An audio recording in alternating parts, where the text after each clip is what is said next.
कलयुग के ठाकुर जी हैं महाप्रभु जगन्नाथ जी। सदन कसाई निकल पड़ा जगन्नाथपुरी की यात्रा पर।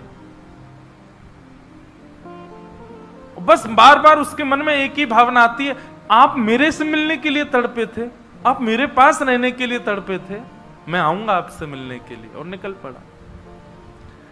कीर्तन की टोलियां जा रही हैं, वैष्णव जन नाचते गाते हुए जा रहे हैं। जैसे जैसे वैष्णवों की टोलियां और कीर्तन की टोलियां निकलती हुई देखे सदन कसाई, उसका मन हो कि मैं भी चला जाऊं। तो जो लोग पहचानते थे वो लोग कह देते थे, अरे कसाई है ये। तो सब लोग उसको कहते, भाई तुम हमसे दूर चलो, हमारी टोली में चलोगे, हमारे संग बैठ के खाओगे पियोगे, हम सब अपवित्र हो जाएंगे। जिस मार्ग पर सब लोग चल रहे हैं सदन कसाई उस मार्ग से उतर करके चल रहे हैं। कहीं मैं इस मार्ग पर चलूंगा, मेरे चलने से मार्ग अपवित्र हो जाएगा। और स्मरण कर रहे हैं महाप्रभु श्री जगन्नाथ जी का। चलते चलते बंधुओं, मुझे ऐसा लगता है आजकल तो ऐसे चित्र हो गए हैं, हम लोग कहीं भी दर्शन कर लेते हैं महाप्रभु जी का।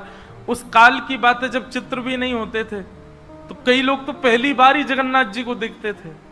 कैसा स्थिति होती होगी उन लोगों की, कैसा भाव रहता होगा उन लोगों का।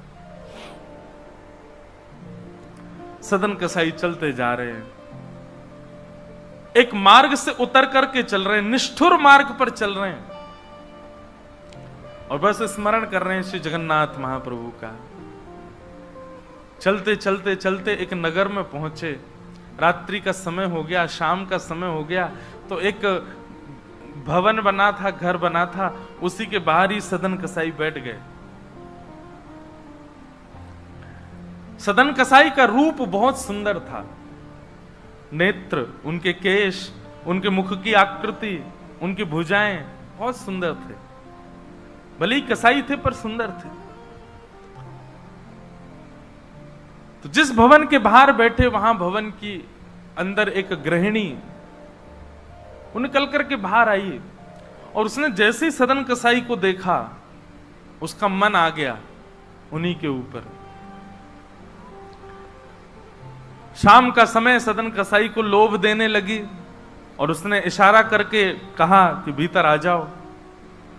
तो सदन कसाई ने उसकी ओर देखा और उनके मन में तो बस जगन्नाथ जी बैठे हैं, कोई ऐसा भाव तो दूषित था नहीं।